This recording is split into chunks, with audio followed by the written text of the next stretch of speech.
Hi hello నమస్తే this is పౌని welcome to metro news. Uttarandhra ప్రజల దశాబ్దాల కళ నవ్యాంధ్రప్రదేశ్ ప్రతిష్టాత్మక ప్రాజెక్ట్ అయిన భోగాపురం అంతర్జాతీయ విమానాశ్రయం ప్రారంభోత్సవానికి సర్వం సిద్ధమైంది.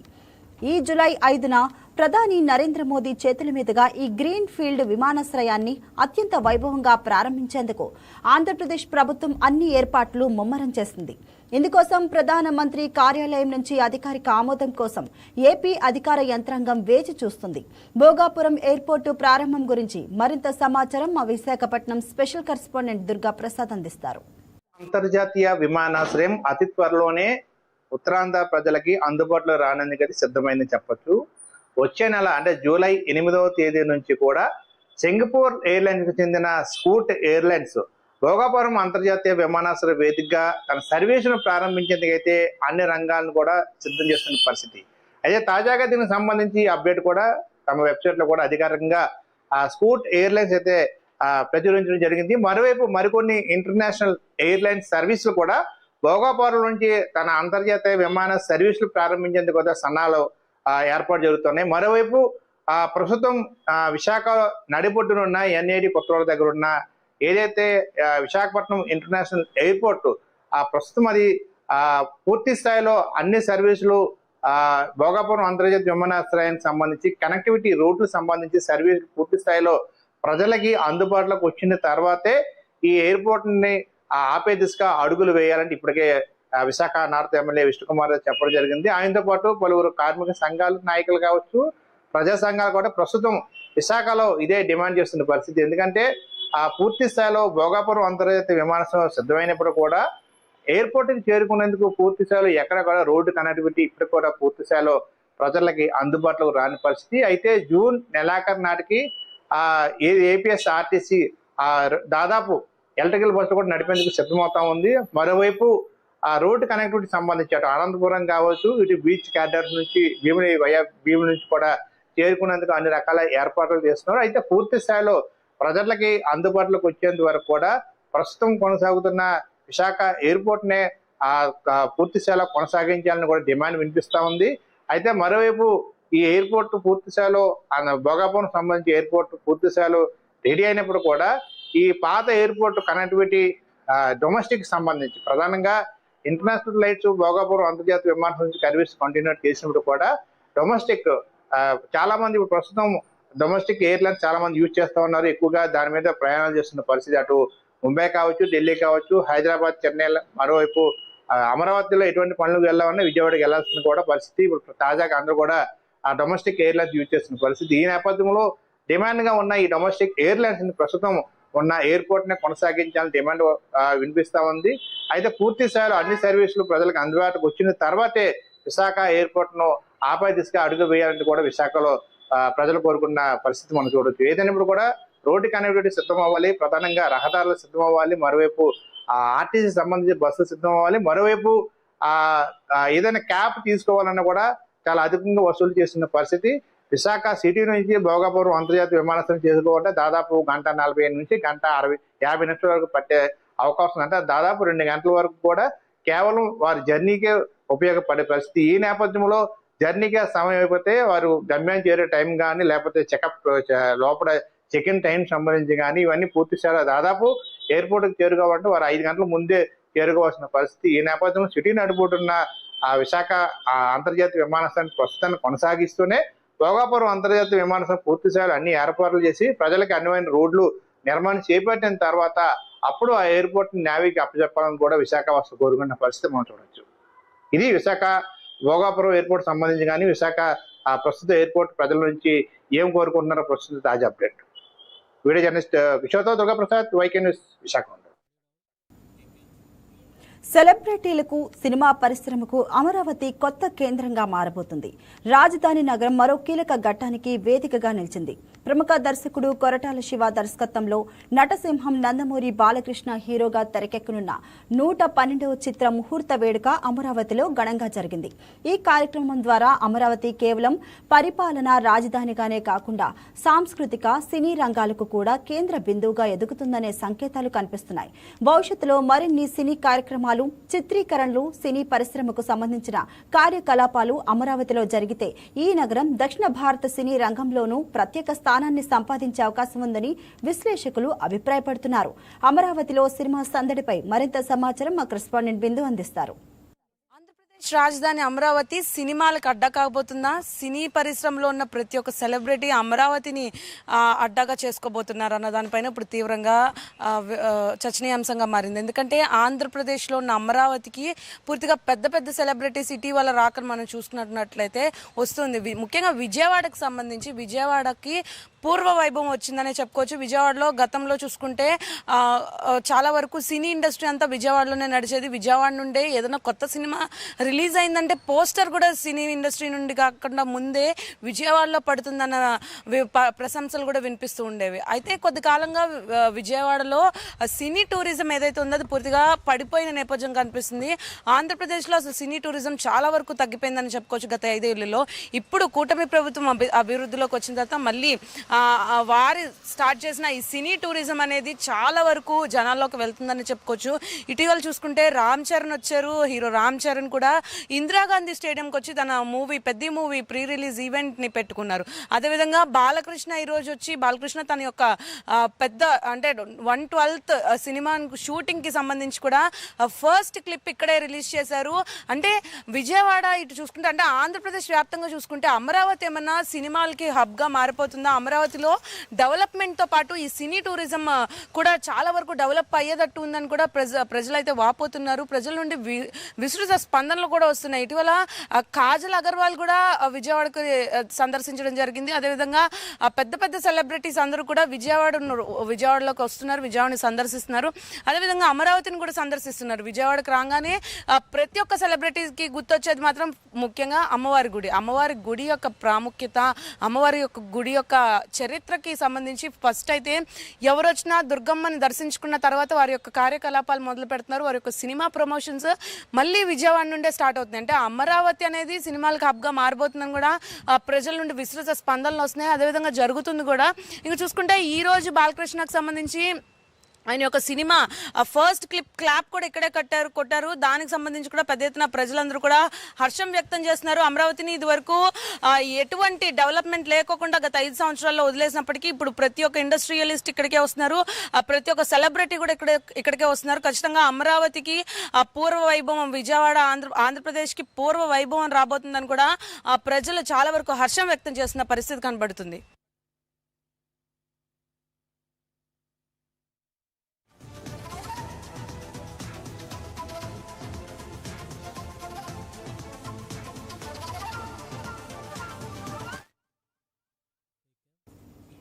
రాజానగరం నియోజకవర్గం కోరుకొండ నుంచి ముగ్గళ్ల గ్రామం వరకు మధ్యలో 8 ఊళ్లను కలిపే కీలక రహదారి ఇది. నిత్యం వేల వాహనాలు ఈ రోడ్డుపై రాకపోకలు సాగిస్తాయి. అలాంటి దారిలో భారీ గుంతలు, రాళ్లు తేలిన పరిస్థితులు ప్రయాణాన్ని నరకప్రాయంగా మారుస్తున్నాయి. పాము మెలికలుగా సాగే ప్రయాణంలో రెప్పవాలిస్తే ఇకంతే, వాహనం బోర్లా పడాల్సిందే, ప్రమాదం జరగాల్సిందే. వాహనదారులకు అగ్ని పరీక్ష పెడుతున్న కోరుకొండ నుంచి ముగ్గళ్ల గ్రామం మధ్య రహదారికి గత వైసీపీ ప్రభుత్వం కనీసం మరమ్మతులు కూడా చేయలేదు. అప్పటి పాలన పాపం ప్రయాణికులకు నిత్యం శాపంగా మారింది. కోరుకొండ నుంచి ముగ్గళ్ల గ్రామం మధ్య రోడ్డు పరిస్థితిపై మరింత సమాచారం రాజమండ్రి నుండి మా కరెస్పాండెంట్ వర్మ అందిస్తారు. వర్మ, చెప్పండి, మరి స్థానిక ప్రజలు అలానే వాహనదారుల సమస్యపై అసలు ఏ విధంగా స్పందిస్తున్నారు? వాళ్ళ ప్రధాన డిమాండ్స్ ఏంటి? పావని, ఏదైతే గడిచిన 8 సంవత్సరాల నుంచి కూడా రోడ్డు ఏదైతే ఇప్పుడు కోరుకొండ ముగ్గళ్ళ మధ్య ఉన్నటువంటి ఒకవైపు కోరుకొండ మండలాన్ని అటు సీతానగరం మండలాన్ని కలుపుతూ కూడా 12 కిలోమీటర్ల విస్తరించి ఉన్నటువంటి ఈ రోడ్డు పూర్తిగా కూడా అధ్వానంగా మారిపోయిన పరిస్థితులు. ఆ రోడ్డుపై వెళ్ళాలంటే ప్రయాణం కన్నా ప్రాణాలు పోతాయన్న భయం ఎక్కువగా ఉంది. ముఖ్యంగా ఏదైతే ఈ కోరుకొండ ముగ్గళ్ళ గ్రామాలకు మధ్యలో ఉన్నటువంటి 3 గ్రామాల ప్రజలకి కూడా ఇది ఒక నరకప్రాయం అనేది చెప్పాలి. అయితే గత టీడీపీ ప్రభుత్వంలో చివరి సంవత్సరంలో ఈ రోడ్డు నిర్మాణ పనులు చేపట్టాలని అప్పట్లో టీడీపీ ఒక కాంట్రాక్టర్ ఎంచుకోవడం, పనులు కూడా కేటాయించిన నేపథ్యంలో అటు తర్వాత వైసీపీ ప్రభుత్వంలో కనీసం ఈ రోడ్డు వైపు కూడా కన్నెత్తి చూడలేదు. ఈ కోరుకొండ ముగ్గళ్ళ మీదుగా మిగతా మన్యం ప్రాంతాలు కానీ మైదాన ప్రాంతాలు ఏవైతే ఉన్నాయో వాటికి వెళ్లేందుకు పూర్తిగా అతి దగ్గరగా ఉంటుంది. రాజమహేంద్రవరం నుంచి ఇది షార్ట్ కట్ రూట్ గా అందరూ వెళ్తూ ఉంటారు. ఎందుకంటే కోరుకొండ మండలం తర్వాత సీతారాంగం మండలానికి వెళ్ళాలంటే 15 కిలోమీటర్ల పరిధిలోనే వెళ్ళేటటువంటి రాజమండ్రి నుంచి. అయితే చుట్టూ తిరిగి వెళ్తే 40 కిలోమీటర్ల పరిధిలో ప్రస్తుతం చాలా దూరం భారం అవుతుంది. ఖచ్చితంగా వ్యయం కూడా ఎక్కువయ్యే పరిస్థితుల్లో, అత్యవసర పరిస్థితులు ఏవైనా వస్తే కనుక ఈ ఈ ఈ రోడ్లో ప్రయాణం చేయాలంటే పూర్తిగా కూడా చాలా ప్రాణాలు పోతాయి ఖచ్చితంగా ఈ రోడ్లో ప్రయాణం చేసేయండి. ఎందుకంటే ఈ రోడ్లో ఎక్కువగా ఇసుక టిప్పర్లు తిరుగుతూ ఉంటాయి, అలాగే గ్రావెల్ లారీలు కూడా తిరుగుతున్న నేపథ్యంలో ఇప్పటికే 2 సంవత్సరాల క్రితం పూర్తిగా కూడా ధ్వంసం అయిపోయిన పరిస్థితుల్లో కూడా ఇప్పుడు రాబోయేది వర్షాకాలం. అసలు అక్కడ ఉన్నటువంటి గుంతలు కూడా 2-3 అడుగుల లోతులో ఉన్నటువంటి పరిస్థితి. బస్సులు కూడా ఆ రోడ్లో తిరగలేని పరిస్థితిలో, ఒకప్పుడు ఈ రూట్ లోనే రోజుకి 4 ట్రిప్పులు వేసేటటువంటి 4 సర్వీసులు తిరిగేవి. ఇప్పుడు ఆ ఒక్క బస్సు కూడా ప్రస్తుతం ఆ రూట్ లో ప్రయాణం చేయాల్సిన పరిస్థితి లేదు. అక్కడ ఉన్నటువంటి గ్రామస్తులు ఎవరైతే ఉన్నారో ఇతర ప్రాంతాలకు వెళ్ళాలంటే పూర్తిగా ఆటోను కూడా ఎక్కి వెళ్ళలేని దుస్థితి అయితే ప్రస్తుతం ఉంది. పూర్తిగా ద్విచక్ర వాహనాలు కూడా ఈ రోడ్డుపై వెళ్లేందుకు అనువైనవి కాదు. ఒకవేళ ప్రయత్నం చేస్తే గాయాలు అవుతాయి, లేదంటే మృత్యువాత పడే పరిస్థితులు ఎక్కువ ఉన్నాయి. గడిచిన 8 సంవత్సరాల్లోనే ఇప్పటి వరకు ఈ రోడ్డు వెంబడి ప్రయాణం చేసి అత్యధికంగా 242 మంది ఇప్పటికే మృత్యువాత పడినట్లుగా పోలీసు రికార్డుల ప్రకారం సమాచారం తెలుస్తోంది. అయితే ఈ రోడ్డుని తాజాగా టెండర్లు పిలిచినా సరే ఇంకా పనులు అయితే ప్రారంభించలేదు. కూటమి ప్రభుత్వంలో ప్రస్తుతం టెండర్లు పిలిచారు పూర్తిగా కూడా. 12 గత ప్రభుత్వంలో కిలోమీటర్ల మరి రోడ్డు అంటే వర్మ, గత ప్రభుత్వం హయాంలో మరి రోడ్డు నిర్మాణం అనేది ఎందుకు చేపట్టలేదని చెప్పి స్పందిస్తున్నారు ప్రజలు? గత ప్రభుత్వం వైసీపీ ప్రభుత్వంలో 5 సంవత్సరాల పాటు పూర్తిగా అప్పటికే టీడీపీ ప్రభుత్వంలో కాంట్రాక్టర్ నియమనం, పనులు ప్రారంభించగానే అధికారంలోకి వైసీపీ వచ్చిన వెంటనే ఆ కాంట్రాక్టర్ బిల్లు చెల్లించిన అప్పటి వరకు చేసిన ప్రారంభ దశ పనులకు సంబంధించి బిల్లులు చెల్లించకపోవడంతో ఆ గుత్తేదారు అక్కడి నుంచి వెళ్ళిపోయిన పరిస్థితుల్లో తర్వాత ఈ రోడ్డుకి ఎటువంటి కాంట్రాక్టర్, ఎందుకంటే గత ప్రభుత్వంలో పనులు చేయించుకున్న తర్వాత ఎవరికి కూడా బిల్లులు చెల్లించలేని పరిస్థితి అవుతుంది. కొత్త గుత్తేదారు వచ్చినా కూడా భయం వేసి ఆ బిల్లు ఒకవేళ రోడ్లు వేసిన తర్వాత తనకి ఖర్చు పెట్టినటువంటి డబ్బులు వస్తాయా లేదా అన్న చందన పూర్తిగా కూడా టెండర్లు కూడా ఎవరు హాజరు కాని పరిస్థితుల్లో ప్రస్తుతం ఆ రోడ్డు అంతా కూడా ఛిద్రం అయిపోయింది. అయితే ఇప్పుడు తాజాగా పవన్ కళ్యాణ్, ఏదైతే ఉప ముఖ్యమంత్రి పవన్ కళ్యాణ్ పైలట్ ప్రాజెక్ట్ గా మునికోడలి గ్రామాన్ని ఎంచుకుని దాన్ని దేశంలోనే నెంబర్ 1 విలేజ్ గా తీర్చిదిద్దాలని అక్కడ దేవాంశ్ ఘాట్ పెట్టి పూర్తి స్థాయిలో విస్తృతపరుస్తూ ఏవైతే పనులు చేపడుతున్నారో ఆ ఘాటుకి వెళ్ళాలంటే కూడా ఇదే ప్రధానమైన రహదారి. అయితే ప్రజలకు హామీ ఇచ్చిందా వర్మ?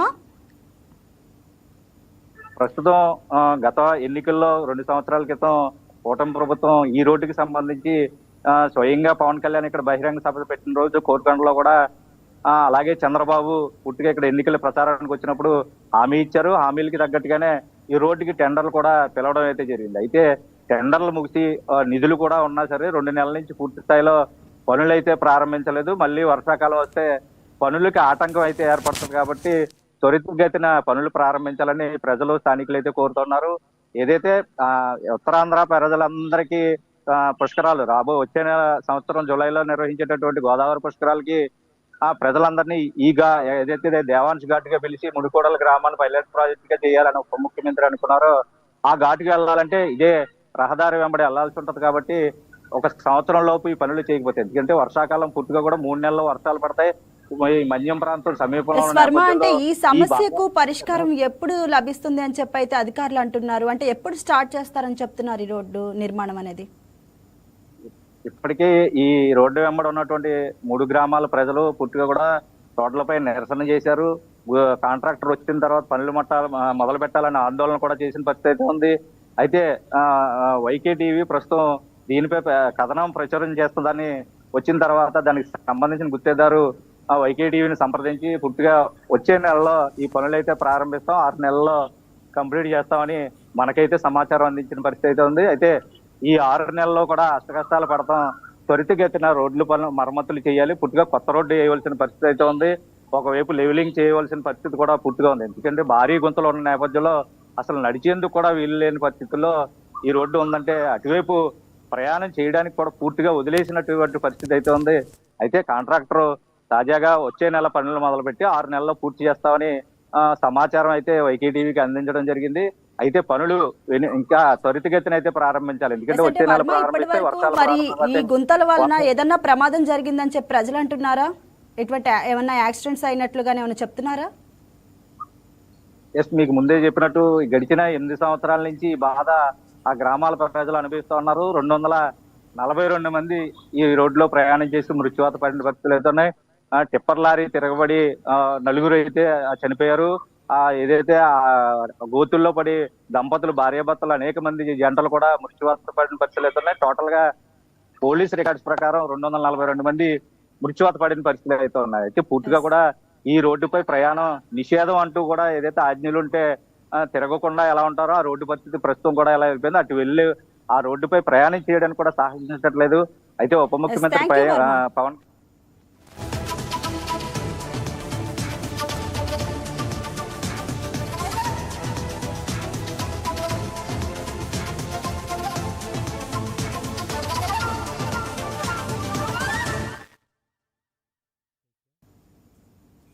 రాయలసీమ యూనివర్సిటీలో విద్యార్థుల సస్పెన్షన్ వ్యవహారం ప్రస్తుతం తీవ్ర చర్చనీయాంశంగా మారింది.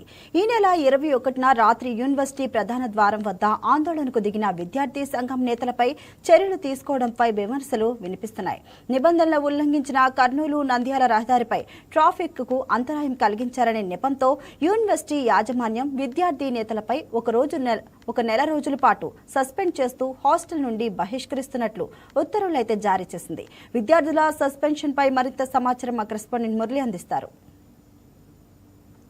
చెప్పండి మురళి, అంటే అసలు సస్పెండ్ అవడానికి కారణం ఏంటి? యాజమాన్యం ఏం చెప్తున్నారు? సుష్మా, ఏదైతే కర్నూలు జిల్లాలో ప్రధానంగా కర్నూలు పట్టణంలో ఉన్నటువంటి రాయలసీమ యూనివర్సిటీలో విద్యార్థుల సస్పెన్షన్ పరంపర కొనసాగుతుంది. ఏదైతే విద్యార్థులు రాయలసీమలో యూనివర్సిటీలో జరుగుతున్నటువంటి అవకతవకలు, అవినీతి అక్రమాలపై ప్రశ్నించినందుకే తమను సస్పెండ్ చేస్తున్నారని చెప్పి కూడా ఆరోపిస్తున్నారు. గత నెలలో ఏదైతే ఇద్దరు విద్యార్థులు యూనివర్సిటీకి సంబంధించి 20 కోట్ల రూపాయల అవినీతి జరిగిందని చెప్పి కూడా ఆరోపించిన నేపథ్యంలో వారంతా కూడా బయటకు వచ్చి మీడియా ముందు మాట్లాడిన నేపథ్యంలో వారిద్దరిని కూడా సస్పెండ్ చేసినటువంటి పరిస్థితి నెలకొంది. అయితే ఆ యూనివర్సిటీలో జరిగినటువంటి అవినీతి అక్రమాలను వెలికి తీస్తున్నాము కాబట్టి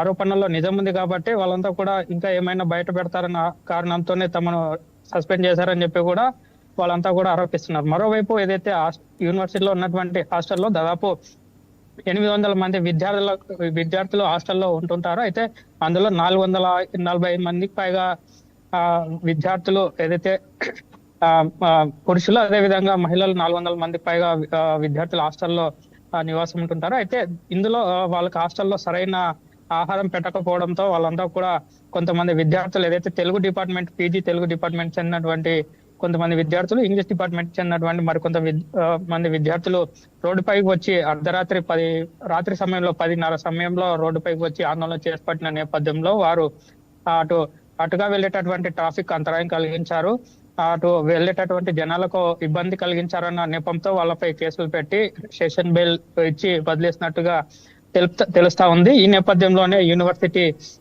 నిబంధనలు ఉల్లంఘించారు, యూనివర్సిటీ ప్రతిష్టను దిగజారుస్తున్నారు, యూనివర్సిటీలో పనిచేస్తున్నటువంటి అధ్యాపకులు, ప్రొఫెసర్ల మీద అవినీతి ఆరోపణలు చేస్తున్నారు. వీళ్ళంతా యూనివర్సిటీలో గందరగోళం సృష్టిస్తున్నారన్న నెపంతో వాళ్ళని నెల రోజుల పాటు సస్పెండ్ చేస్తూ కూడా ఉత్తర్వులు జారీ చేసింది. అదే రకంగానే ఒకవైపు విద్యార్థులు తమను సరిగ్గా పట్టించుకోవడం లేదు, యూనివర్సిటీలో అవినీతి అక్రమాలు చేస్తా ఉన్నారు. అయితే తమకు రావాల్సినటువంటి ఏవైతే నిధులు ఉంటాయో యూనివర్సిటీ డెవలప్మెంట్ కి సంబంధించి ఆ నిధులను పక్కదారి పట్టిస్తున్నారు యూనివర్సిటీలో కొంతమంది అని చెప్పి కూడా వాళ్ళు ఒకవైపు ఆరోపిస్తుంటే, మరోవైపు యూనివర్సిటీ అధికారులు మాత్రం కేవలం ఈ హాస్టల్లో ఉన్నటువంటి విద్యార్థులు తమకు భోజనాలు పెట్టడం లేదు, హాస్టల్లో క్యాంటీన్ సరిగ్గా నిర్వహించడం లేదని చెప్పి ఆందోళన చేస్తున్నారు. పూర్తిగా అదంతా అవాస్తవం.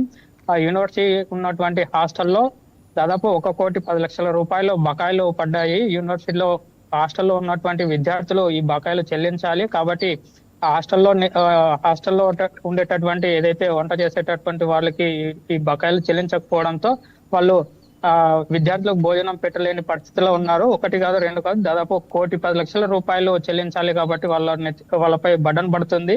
ఈ ఆర్థిక భారంతోనే వాళ్ళు కొంతమందికి భోజనాలు పెట్టడం లేదని చెప్పి కూడా మరోవైపు యూనివర్సిటీ సిబ్బంది తెలుపుతున్నటువంటి పరిస్థితి నెలకొంది. అయితే ప్రధానంగా గత కొన్ని రోజులుగా యూనివర్సిటీలో ఈ రకంగా యూనివర్సిటీ విద్యార్థులకు, అధ్యాపకులకు మధ్య వాదోపవాదాలు జరుగుతూనే ఉన్నాయి. ఏదైతే యూనివర్సిటీలో సజావుగా సాగాల్సినటువంటి విద్యార్థుల చదువు చెప్పాల్సినటువంటి అధ్యాపకులు, ప్రొఫెసర్ల మధ్య ఈ రకంగా ఆందోళనకర పరిస్థితి నెలకొందని చెప్పుకోవచ్చు. ఎందుకంటే ఆ యూనివర్సిటీ ఎంతో మంది విద్యార్థుల భవిష్యత్తును తీర్చిదిద్దాల్సినటువంటి మురళీకృష్ణ, అంటే యూనివర్సిటీ ఈ చర్యలపై ఇతర విద్యార్థులు గాని విద్యార్థి సంఘాలు గాని ఏ విధంగా స్పందిస్తున్నారు?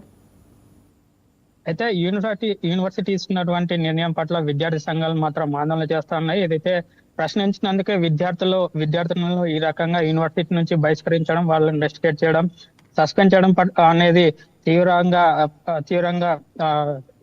ఇది చేస్తున్నటువంటి పరిస్థితి నెలకొంది. ఎందుకంటే విద్యార్థులు అనేది యూనివర్సిటీ స్థాయిలోనే విద్యార్థులు ప్రశ్నించడం మొదలు పెట్టాలి. ఆ యూనివర్సిటీ ఆ రకంగా కూడా విద్యార్థులు తీర్చిదిద్దాలి. ఏదైనా తప్పు జరిగితే ప్రశ్నించే తత్వం అక్కడి నుంచే మొదలవుతుంది.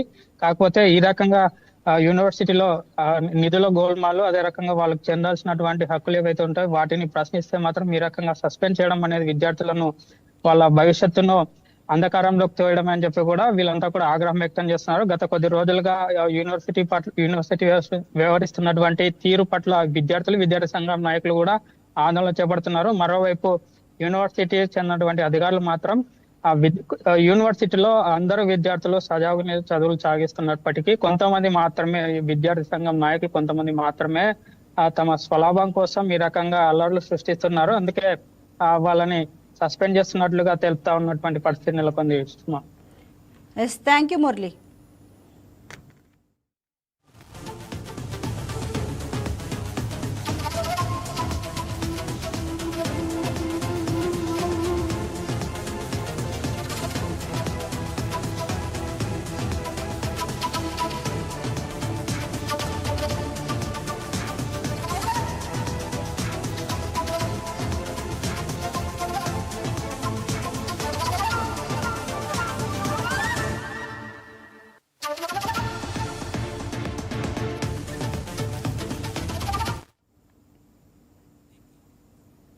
తిరుపతి నగర ట్రాఫిక్ సమస్యలకు శాశ్వత పరిష్కారంగా 684 కోట్ల వ్యయంతో 7 కిలోమీటర్లకు పైగా పొడవు నిర్మించిన గరుడ వారధి సమస్యల నిలయంగా మారింది.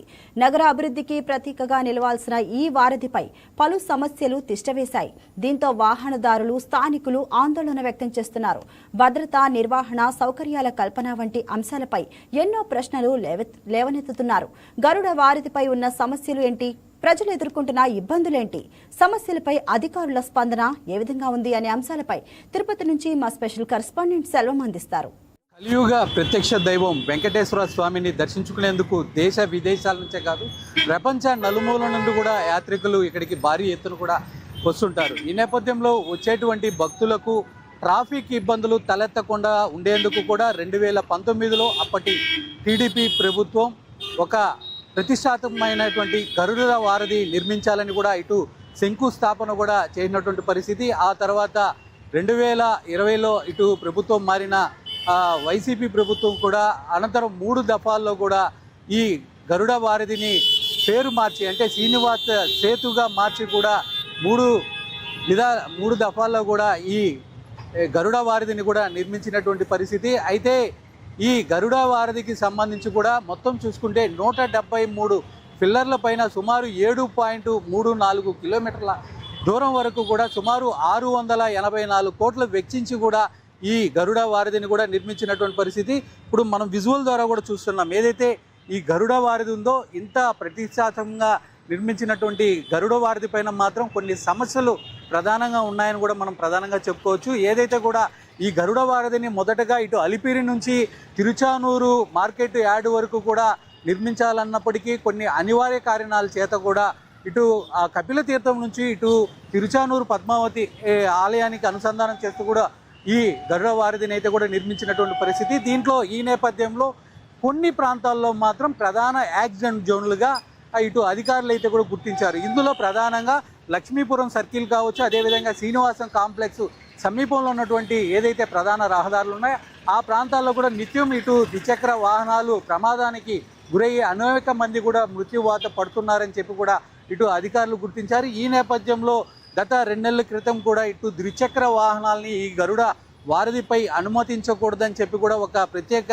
నిర్ణయం కూడా తీసుకున్నటువంటి పరిస్థితి. ఈ నేపథ్యంలో ఇటు ఇక్కడ స్థానిక వాహనదారులు అంతా కూడా కాస్త నిరసన వ్యక్తం చేయడంతో కూడా ఇటు అధికారులు అయితే కూడా వెనక్కి తగ్గి ఈ మళ్ళీ ద్విచక్ర వాహనాల్ని అనుమతించే దిశగా కూడా అడుగులు తీసుకున్నట్టు కూడా మనం ప్రధానంగా చెప్పుకోవచ్చు.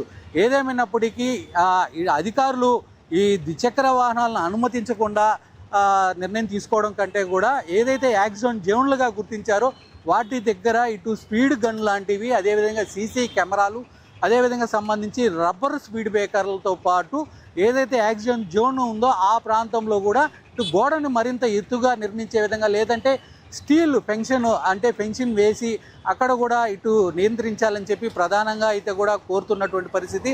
అయితే దీనికి సంబంధించి మాత్రం ఇప్పటికే దీని మీద అధికారులు కూడా అనేక సార్లు కూడా ఇక్కడికి వచ్చి దీన్ని పరిశీలించారు. అయినప్పటికీ ఇప్పటివరకు ఎలాంటి నిర్ణయం అయితే మాత్రం దీనిపైన తీసుకున్నటువంటి పరిస్థితి. ఇక్కడ నగరవాసులు ప్రధానంగా ఒకటే కోరుతున్నారు, ఈ యాక్సిడెంట్ జోన్లు గుర్తించారు కాబట్టి ఆ గుర్తించిన ప్రాంతంలో తగిన చర్యలు కూడా తీసుకోవాల్సిన అవసరం ఎంతైనా ఉంది. కాబట్టి దీనిపైన అధికారులు కూడా దృష్టి సారించి వీలైనంత త్వరగా కూడా ఇటు ఎవరు కూడా అదేవిధంగా ప్రమాదాల బారిన పడకుండా కూడా చూడాల్సిన అవసరం ఉంది. కాబట్టి దీనిపైన అధికారులు కూడా చర్యలు తీసుకోవాలని కూడా డిమాండ్ చేస్తున్నటువంటి పరిస్థితి అయితే ఉంది. అయితే దీనికి సంబంధించి అధికారులు ఏ మేరకు చర్యలు తీసుకుంటారనేది మాత్రం మనం వేచి చూడాల్సినటువంటి పరిస్థితి అయితే ఉంది. ఇది మొత్తానికి ఇక్కడ ఉన్నటువంటి పరిస్థితి. కెమెరా పర్సన్ కన్నయ్యతో సెల్వం, తిరుపతి నుంచి YK TV.